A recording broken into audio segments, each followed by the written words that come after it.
که خپل بچي مړه کول غواړئ نو دغه ګن کور ته ویسئ، که خپل بچي د ځان نه جدا کول غواړئ نو دغه ګن ویسئ، که خپل بچي په خپله لاسه وجل غواړئ نو دغه ګن کور ته ویسئ، که خپل کور کې ځان ته ماتم جوړول غواړئ نو دغه ګن کور ته ویسئ، او که ځان ته په کور کې خلک کمول غواړئ نو دغه ګن کور ته ویسئ. دا زخر دی د وړو په شکل کې تاسو له درکوي په څه قسم غریبانان ختموي دغه وړه. السلام علیکم ګرانو کتونکو، امید لرم چې ښه وئ. کتونکو په دې سایټ چې تاسو ته دا کوم تصویر ښکاري دا تاسو وایئ چې دا څه ګن بلا د مرداري ده، جي دا غنم دي، دا غنم دي نن سبا چې دا کوم پښتانه ذلیله کېږي په وړو پسې چې د کومې بې شرمۍ سره مخ دي د دغه وړو حاصلولو دپاره چې پښتانه څومره ذلیله شو، زمونږ خویندې میندې چې څومره مړې شوې، د څومره پکې لاسونه مات شو، خپې ماتې شوې، د څومره بې عزتي وشوه، دا د دغه مردارۍ له کبله د دغه ګن له لاسه حکومت چې کوم اعلان کړی دا پري مفت آټا چې ورکوي دا ګن دی جي.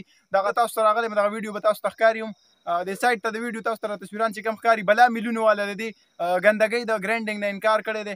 حکومت چې کوم مفت آټا ورکوي دا زخر دی چې د دې نه بایکاټ وکوي، مرداري دا ګن دی، وجني په څه طریقه باندې دا قوم ختموي.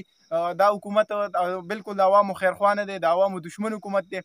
راغلي دي دوی دغه مفت آټا چې روژه شروع شوي دوی سټارټ کړې ده، پښتانې پې ذلیله کړه، په شرمونو یې وشرمول، رسوای کړه، جنازې پکې وتې، د عزت جنازې پکې د خلکو وتې، د پښتنو د خویندو میندو جنازې پکې وتې، ډېر خلک پکې ذلیله شو، ډېر خلک پکې د بچو نه خلاص شو، ډېر خلک یې د مختلفو مسایلو سره مخ کړي. الان کې دغه وړه نه دي، زخر دي، دغه میلیونو والا تفصیل تاسو ته ښکاري چې دوی ته انکار کړی دی، دغه ګندګي د مرداري ده او ګن دی، د دې نه بایکاټ وکړئ پښتنو، او دغه وړو ته په دې مخ باندې ورولئ چې زموږ ستاسو دغه وړه نه دي په کار. دا ویډیو زیات نه زیات شیر کړئ، هغه پښتنو ته چې کوم سهار ځي او ماښام را پورې په قطار کې ولاړ وړو ته نه میلاویږي او چې یاره موږ ته به سرکاري وړه میلاو شي. دغه وړه مرداري ده، ګن دی، د سره یې وینسئ کور ته. که خپل بچي مړه کول غواړئ نو دغه ګن کور ته ویسئ، که خپل بچي د ځان نه جدا کول غواړئ نو دغه ګن ویسئ، که خپل بچي په خپله لاسه وجل غواړئ نو دغه ګن کور ته ویسئ، که خپل کور کې ځان ته ماتم جوړول غواړئ نو دغه ګن کور ته ویسئ، او که ځان ته په کور کې خلک کمول غواړئ نو دغه ګن کور ته ویسئ. دا زخر دی د وړو په شکل کې تاسو له درکوي په څه قسم غریبانان ختموي. دغه وړه ګن دی، مرداري ده،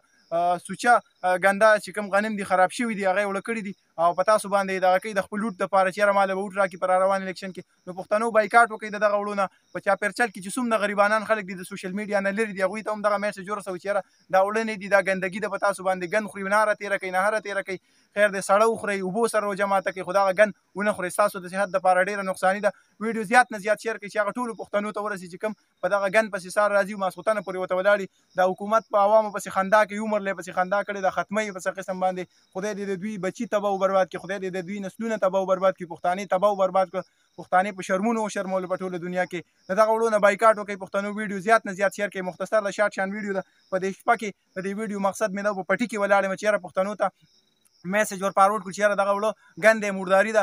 اوس د مونځ نه راووتم، د ماسخوتنې جمع وشوه او یو ملګري راته په وټساپ باندې راولېږله، اسماعیل بهي دا ویډیو به هم ګوري چې یاره دغه څیز دی. ما چې تفصیل وکتو نو سره د ثبوته شیر شوي دي چې دا ګن دی، وړه نه دي، زخر دی، مرداري ده.